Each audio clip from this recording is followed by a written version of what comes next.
buongiorno. Good morning, everybody. Welcome to the second day. Welcome to the second day of Foiling Week 2015 here in beautiful Lake Garda. Another beautiful day out there. But we have a full program of forum activity this morning, and we want to get going. Slightly later getting starting, but hopefully we'll catch up. So our first keynote speakers this morning are on my left here, Quentin Lucet and Xavier Guibaut. Apologies for my slightly bad pronunciation of their names.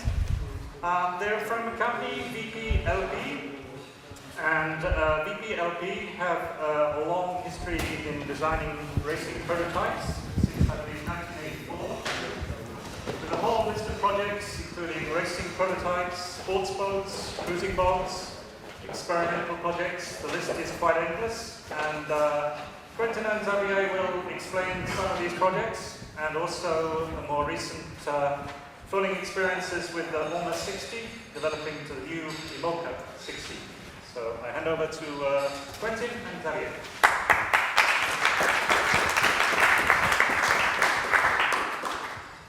Oops, sorry, I thought.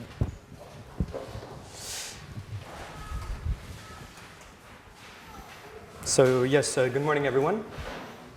Is this working? Is it working? Yeah. Okay.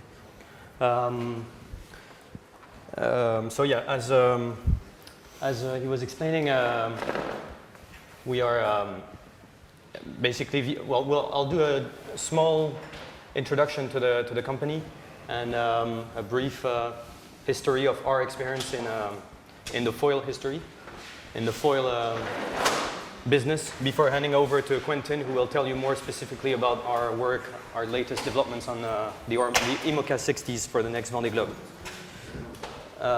Just quickly on the company. So the company was founded in 1983 by two mates that met at Southampton University back in the days, Mark van Pettegem and Vincent Lorio-Prévost.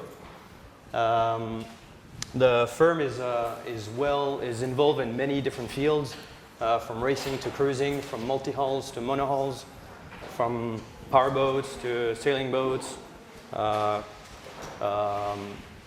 working boats as well. And obviously, I think we're mostly famous for our racing yachts and super yachts, but we're also well involved in the production boat industry with the Lagoon series since 1986. And the team, basically, we have two offices, one in Paris, more focused on the cruising production boats and super yachts, one-off custom boats, and the van office where Quentin and myself are, and we're more focused on the racing boats. So quickly, a bit of history on our experience with foils. So this is a long way back, a lot way before we were involved in the company. So that was in 1984. This boat is a 50-footer. It was a bit less than 4 tons of displacement, so pretty light for the moment, for the time, and compared to the other boats, and pretty stiff. And basically, the idea was the boat was sailing on its center hull, and with small floats with, I don't know if you can see them, but really small Y foils underneath the floats that were fixed, that were just supposed to sustain the floats as the speed increased. Unfortunately, the boat didn't do a lot of results because it had a few failures, and last time it competed, it was in 1986 in the Route du Rhum, where the boat was actually second, behind a big 22-meter trimaran, and unfortunately the boat collapsed into a cargo ship, so that was the end of the story. A few years later, on the Orma 60, we did a lot of work on the Orma 60 since the late 1990s. In 1997, 98, I started seeing some foils appearing on the floats. At the time, there were straight foils and pretty vertical, as you can see here on behind the helmsman. That was at the arrival of the Route du Rhum in Guadeloupe in 1988. And after that, we had a lot of work between all the years 2000 on evolution of those concepts. So we slightly turned from straight foils going to curved foils with different surfaces, probably the most radical one was this one, Géant, in 2003, 2004. The boat actually won the Route du Rhum in 2002, and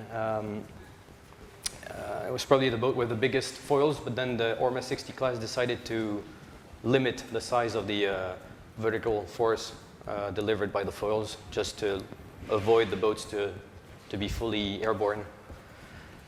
And so the aim was to develop approximately up to 80% of the displacement of the boat. So we still had a few kilograms in the water.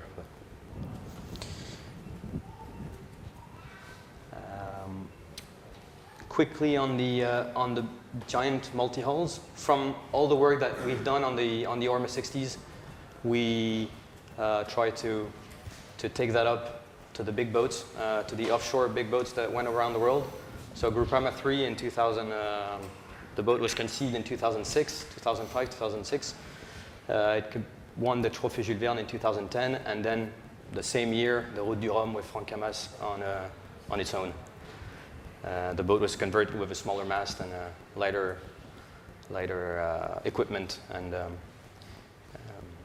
so again, I mean, we had those curved foils on the floats because of the weight of the boat and structural constraints.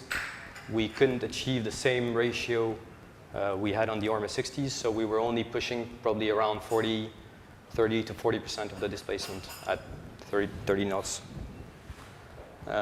Following that, there was the Banque Populaire 5 who won the Jules Verne 2 years later, 2 years after Groupama in 12, sorry. Again, some evolution and optimization of the work done before. Bigger boat, bigger loads, higher speeds, but the same kinds of ratios. Again, limited by structural constraints at the time. And also the fact that the boat was an offshore sailor and an offshore boat, and we didn't want to.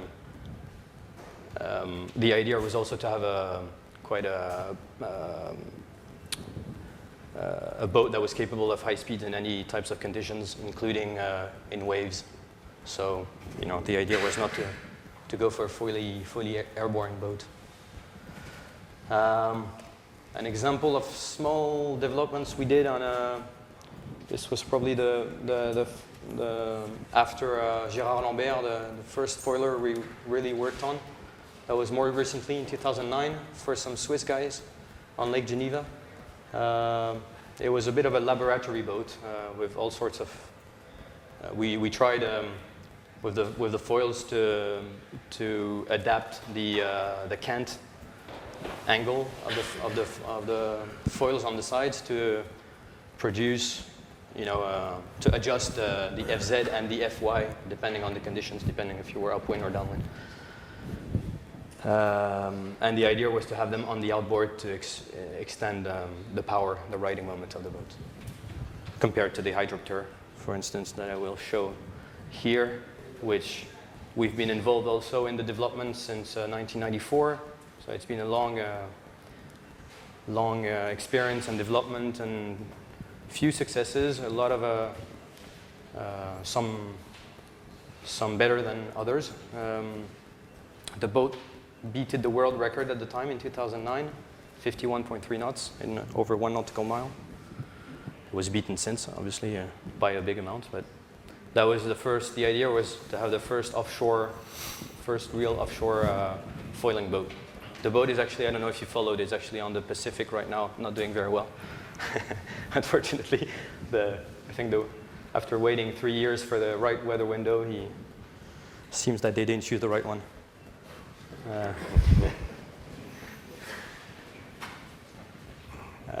This was in 2010. We've been approached by Oracle when they decided to challenge Alinghi on on a deed of gift match.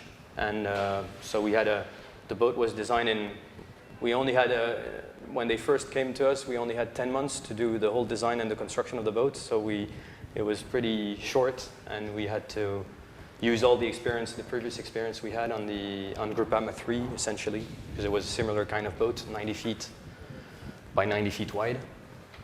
But as time went past and the Alinghi and Oracle fighted in the court for many months and years, the boat, we had a chance to develop the boat a lot, and we did some new floats. We ended up getting rid of the dagger board and the central rudder, putting some bigger curved foils on the floats that could handle the side force as well. Not foiling, but close to it. And the last development, obviously, that you can see here is the wing that was designed and built in the end when the race was postponed again. Just a quick note on this is a series of boat that we developed in 2011. The idea was to have a big circuit after the Orma 60 fleet kind of disappeared. It was to try and re-motivate some skippers and sponsors to investigate and put some money in this in an offshore multi-hull circuit. 7 boats were built. Initially, the plan was to build 12, and it was just to show you the image on the bottom here with Oman sail, close from a takeoff.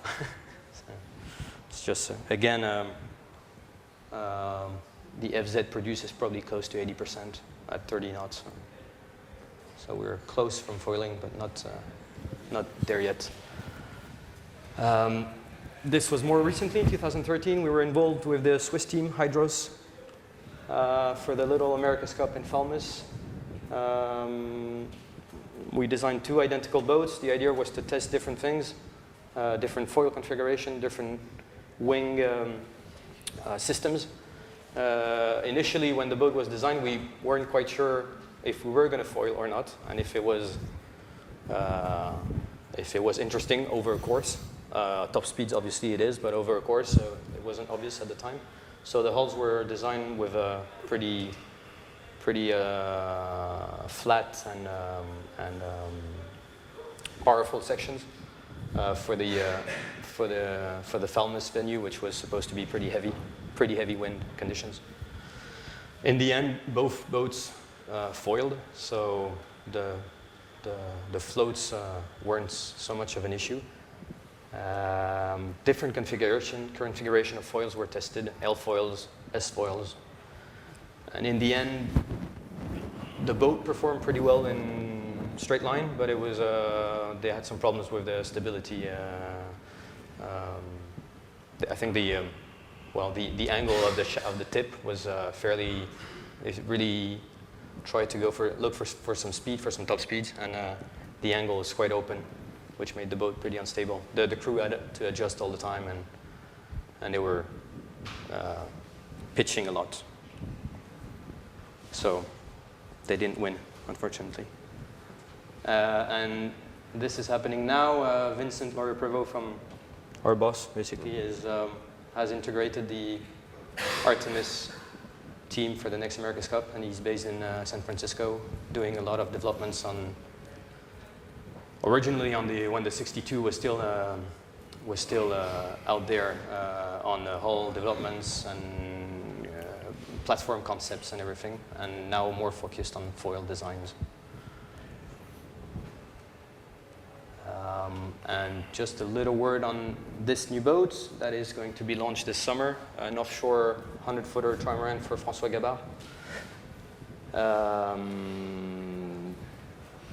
The first, for a long time, trimaran conceived from the start for a solo sailor to go around the world. So we really start from scratch and try to adapt the boat and the power that one man could handle. And the idea is to go a bit further in terms of foiling. So you can't see it very well on those renderings, but the boat will be equipped with with fairly big foils, limited by, again, structural constraints.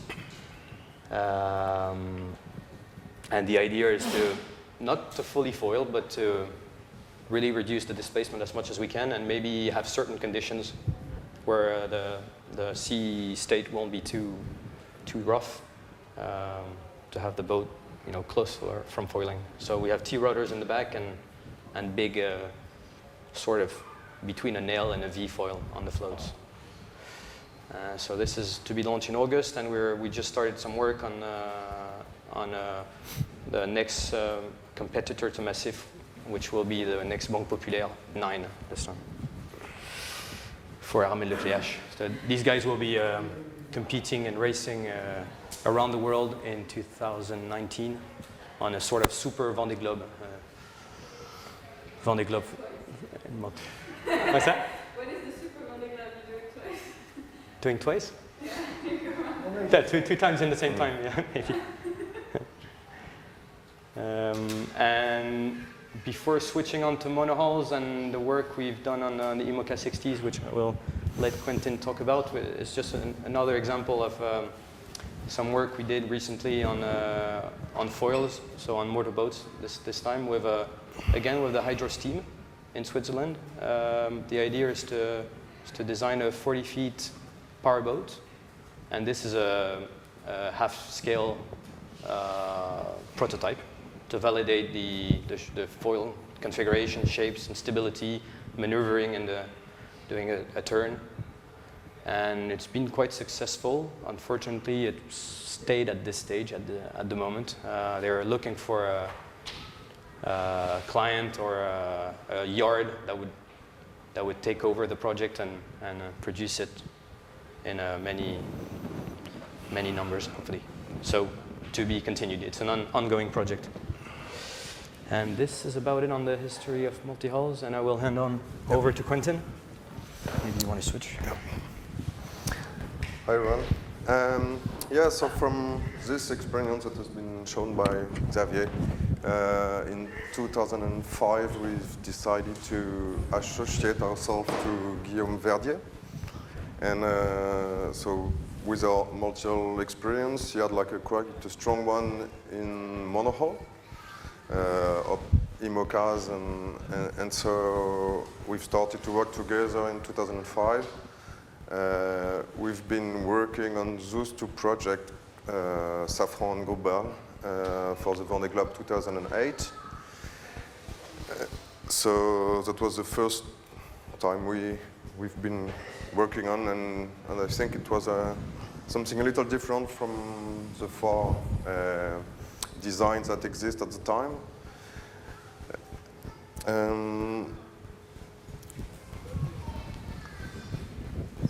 After those two boats, we've carried on and worked on Banque Populaire, Massif, Virbac, and PRB. And this was in between 2008 and 2010. And step by step, we tried to adapt the foil spirit we had, like in a way, on multi-hull. And so with curved foil first, and then with straight foil, and then which lead us to an evolution that I'll show you just after that. So the opportunity we had to work on these 6 boats for the Vendée Globe 2012 opens up a very interesting project, Comanche, on which we worked with Guillaume for the last Sydney to Hobart. So this was a very challenging project. The schedule was very tight, and obviously we started to ask ourselves a few questions regarding foils, but I think we remain a little shy, let's say, on that one, and we really want to go step by step.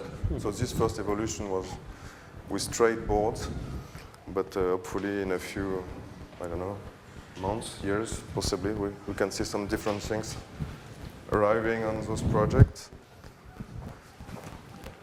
So after this Comanche project, we've been involved so with Guillaume Verdier team on 6 new Imocas. Safran, Banque Populaire, Gitana, Saint-Michel, Hugo Boss, and Vento di Sardegna. So this was a very challenging period because they were designed on 2 years' time, those 6 boats. So in between Guillaume's team and our team, we were around like 15 people at some stage, including Bobby, here at the back, sometimes, to really cover all the structural aspects, hydros, aeros, and all those evolution of the rules that we had to consider. And basically, this is this rule evolution that push us to try to find some things to make it work better. Because compared to the existing fleet with the boat up to 2012, we had some restrictions. So to make the boat faster, we had to find something. And because as written here, now the rule is like this. We have like a 5 appendages maximum, a limitation in terms of righting moments. The ballast tanks, we are allowed just to have 4 of them. And we have like a standard mast and a keel. So if we had to make the boat faster, we had to find something different. And yeah, and the last thing is the material limitation. So we could not anymore like use special Nicom, Kevlar Nicom or things like this, or fibers that we used before. So this is just like a few sketches to show the evolution we had. Like this was like more like in 2006, where we used like some curve foils. And I mean, generating slightly some FZ, but the evolution, so that was 2010, more like some straight ones. This was more stable, and now we are trying some mustache thing with a board like acting like this, retracting inside, and where you produce your FZ in the elbow, and try to produce your side force with a tip, basically.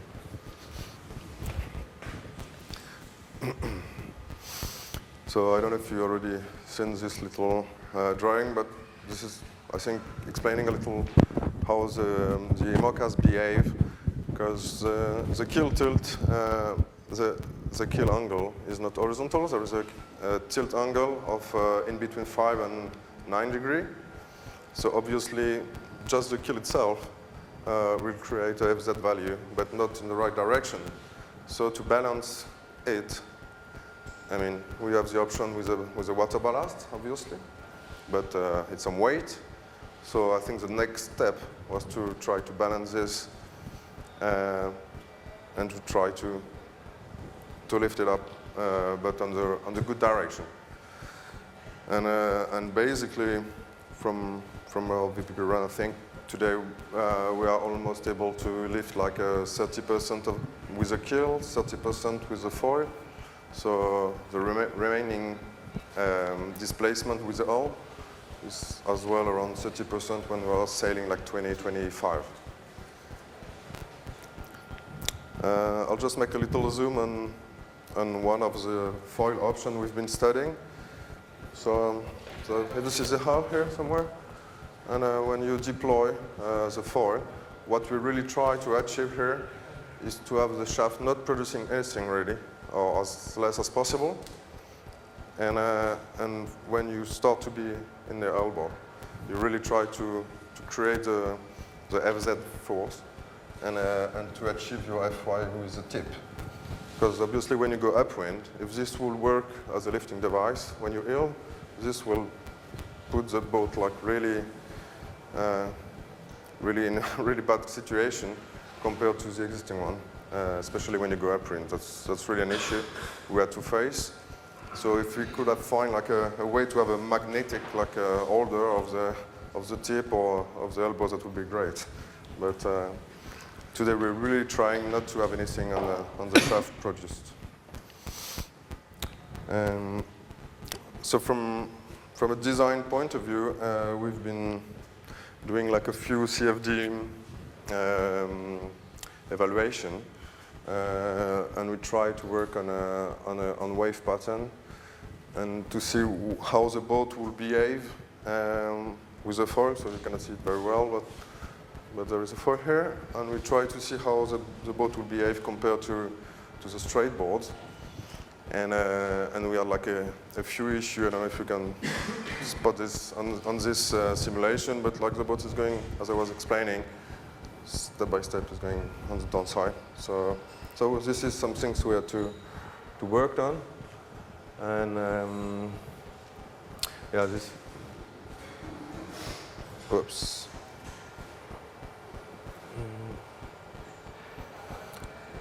And so we did the same simulation for a straight board, for the same kind of speed, and the boat was running definitely straight. So we had something to solve here, to use the efficiency of the foil, but without being too much penalized.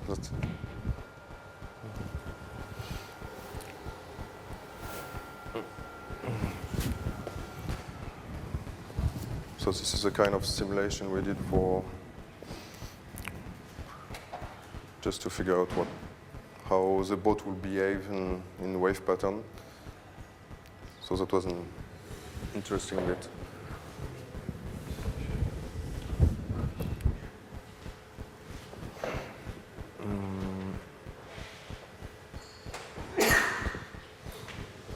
And this one was the same kind of simulation with a straight board.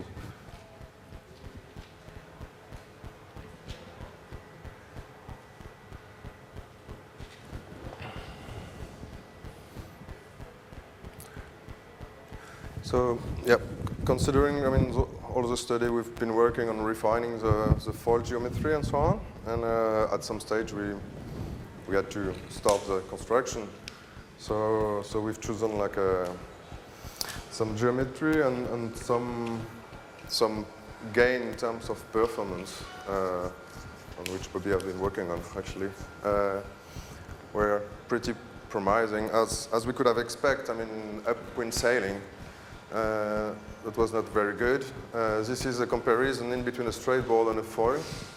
So this is our reference, horizontal, and this is a foil. So meaning when you go upwind, up to 15 knots, we are not very good with a foil. But above 15 knots, 15 boat speed, boat speed, we are getting better. And I think we are looking at minus 0.2 and plus 0.4 here somewhere. And as soon as you go reaching, there is still a little area, a gray area. But as soon as you reach the 10 knots, the performance of the foil is very interesting. And it remained theoretical, but there is like a 2.5 knots improvement that can be seen, at least behind our computer. And for the reaching as well, 120 degree, there is still a gray area here where we are not very keen. But after like 10 knots, let's say, there is like definitely a gain to go for foiling. Obviously, it's not like a completely magical device. You cannot be a win-win situation on all the sailing conditions. But when we've been working on routing around the world, this seems pretty promising. And so we are definitely working on improving and trying to reduce the gap for the upwind sailing conditions. Just to conclude, I'll just show like a quick video. Sorry, I made it. It's not very nice, but it will give maybe an idea of how the boat behaves.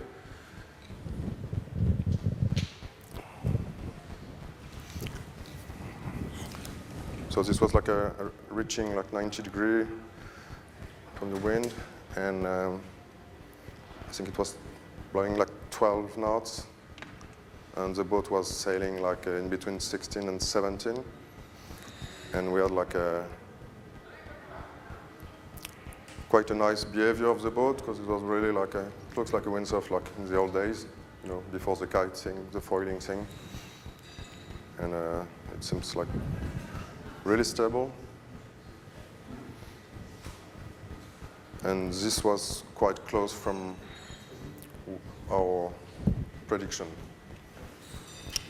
Yep, basically that's it. Yep.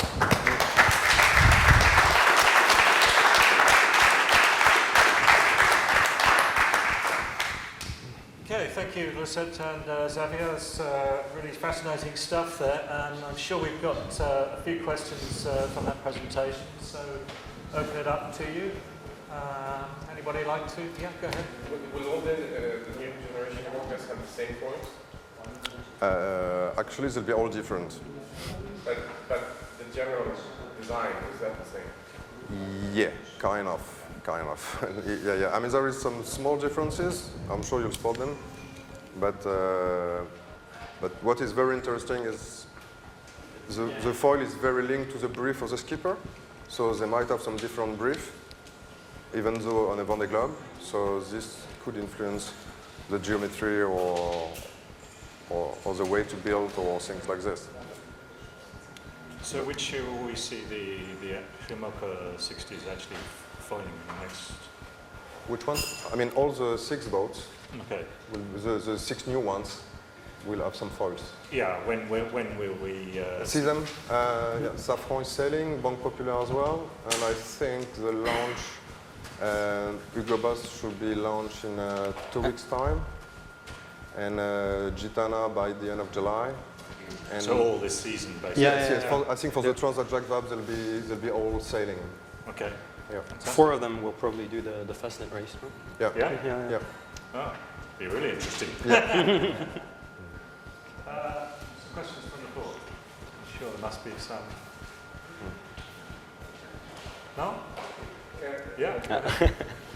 The foils, when going down, are they, when you pull them out, are they going like a steep angle down the water, or are they staying close to the surface? No, actually, the one design constraint we had is like we don't want the tip to pierce the water, so we try to make them going out, and when you heel, like, because you heel quite a lot on those boats, you can easily go 25, possibly more than that degree of heel. So we designed them not to pierce the water at 25 degree of heel. So obviously that involves to go a little down. Yeah. And are you able to adjust the alpha, the angular incidence of the... Unfortunately, we are not allowed in the rule to have this degree. You are just allowed 1 degree of rotation or translation for the foil.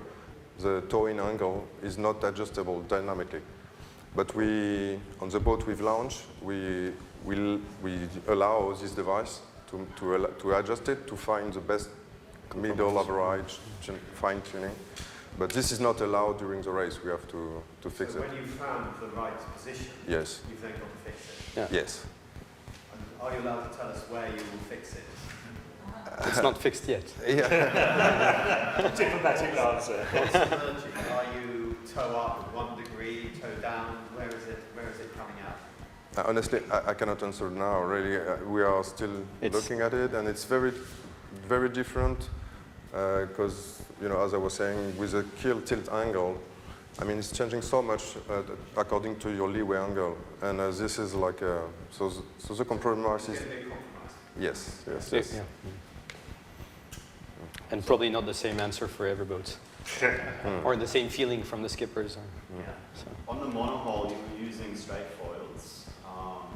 Did you try curved ones as well, and vice versa with multihulls? Like, what's sort of the findings you had comparing those two? Yeah, actually, we had for the first ones we had like curved foil, I mean like C1, and But coming from our multi-hull experience. yeah, absolutely. But they were a little hard to tune because I mean the leeway angles changed so much from upwind to downwind that you end it with some twisted like at the back. So this was not very obvious to fine tune, and it ended up that the straight one were more efficient. But yeah, we tried this, and so we went from C to straight, that outboard, and then so now the evolution is to go completely outboard. So the straights are just the best sort of happy medium in the different models that you Yeah. I mean, more stable. yeah, for today, yes. The only benefit of the curved ones was the damping effect, which was, Yeah.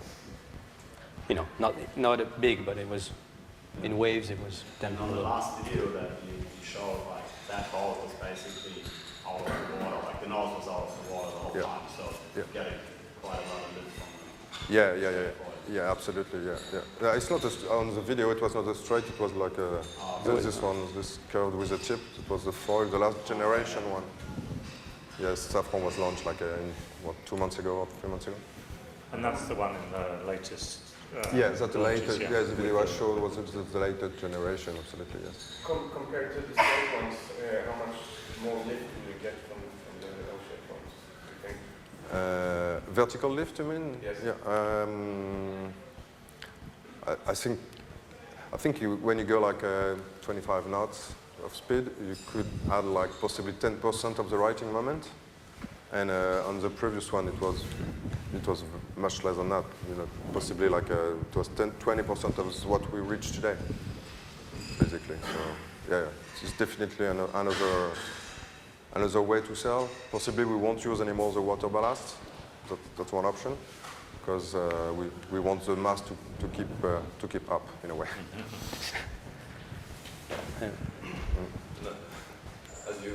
As now the key is creating light, how did that influence on the one design process? It's integrated. It is integrated in The one design kill? yeah, because now you create another force and more force than before. Yeah, I think the one design you have a little range where you can fix your kill in the boat, so you are allowed in between like 4 degrees of kill tilt angle and 9 degrees, and you have a maximum bulb weight of I think it's 3.1 ton, and then that's okay. You have to play with it basically. On the Imoca, are you facing cavitation issues, or you're still safe? It's We're way way below. below. What's the end speed of those designs? The cavitation speed, you mean, or the top speeds of those? Yeah, the top speed of those The boats, no. I think 30s? Yeah, 30. 30s, yeah, 30, around, yeah. around 30s. Okay, so still within a safe. Yeah. For new materials that you're using, Sorry? for the foils, Yeah. what's your material? It's made out of carbon and titanium. Did you have fails? Failures? Downs? Not yet. Hopefully not, because it's a little bit of a mission to build. It's like really like the America's Cup foils. I think Bobby has been working a lot on those ones, and yeah, it's a little tricky to get your foils. It's not like you order your foils, so you got them like 2 months after. It's a long process. You changed the tip? It's feasible, theoretically, let's say, but I'm sure you can make it, but it's some work, yeah. But So it's bolted, like the American Shepherd. it's not bolted, it's laminated on top. Okay. It's one of these. You could probably keep your shaft, but Yeah, have to redo the whole Yeah. shoulder and tip. yeah. Basically, you have a shaft, you have a tip, and a junction in between the two, and so theoretically, it's No, not like dead easy now. it's easy on the computer. But Okay, any more Kit? Go ahead. Did you look at other shapes of the force than the L form? From the C and straight to the L? Did you look at other shapes? on the 60? On the Imoca. Yeah, the thing is like we need to create side force as well, and we are limited in terms of number of appendages. So we don't have a lot of choice at the end. but yes, we looked at some kind of L-shape foils, kind of.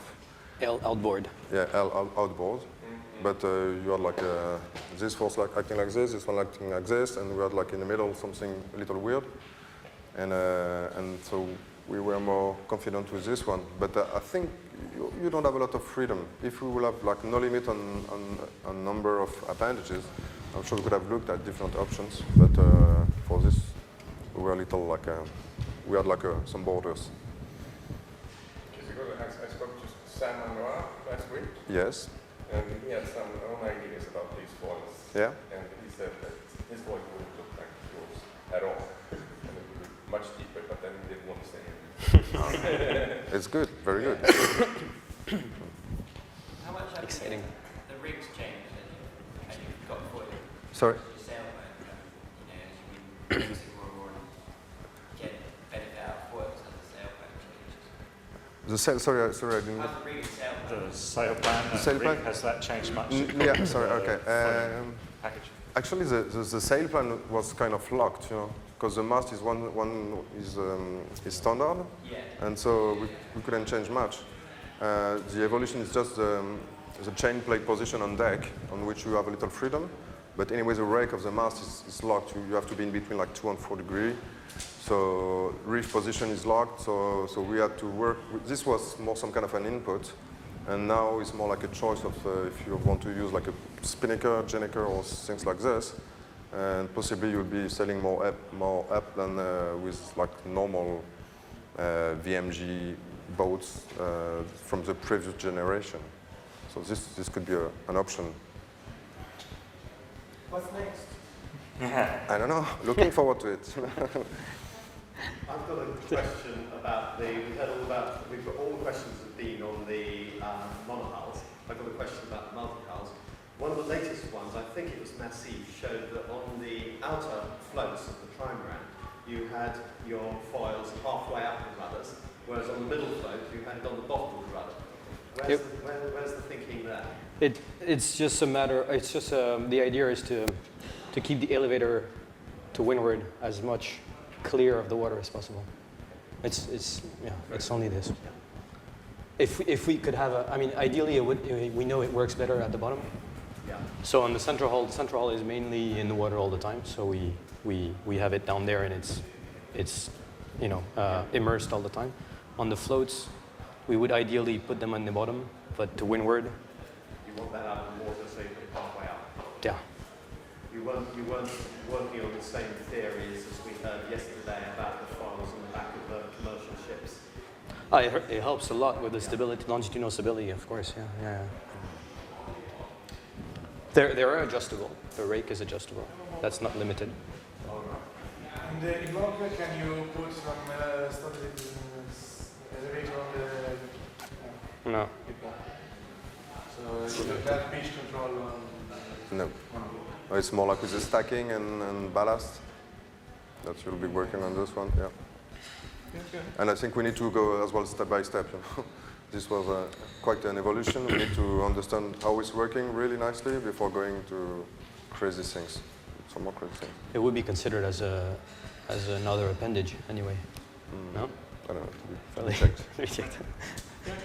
Is there a point where you think you could always do away with the keel bar on a boat with the foils and start carrying a lesser overall weight?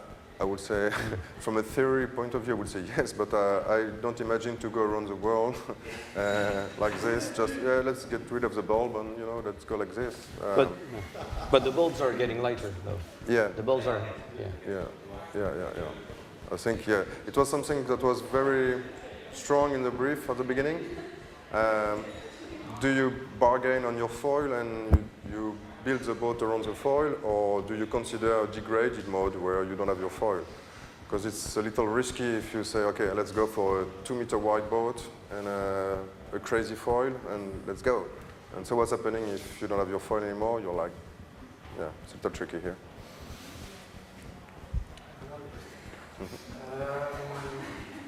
For the graph, I see the CL is all outboard, the tip of the foil. But when you reach high speed, you don't leeway give stability, or you manage to do that with the shoulder of the foil. When you start to go sideways, Yeah. your lift increase in the tip, Yeah. then you go out, then your I think sideways increase. it's a little like a V-foil like this. I mean, it's kind of auto-stabilize itself. So, I mean, you get some more speed, you get some more lift, you go up, and then you lose the surface because you're piercing the surface with a tip, and then it goes down a little. But this is... Yes, but when you lift up, Yeah. you will also go sideways. Yeah, but Or the keel is... manage to maintain- Yeah. The keel managed to, and the hull as well. Because at the end, when you really need the foil pushing a lot, I mean, it's not a situation where you got a very high leeway angle. So anyway, it's not changing like radically.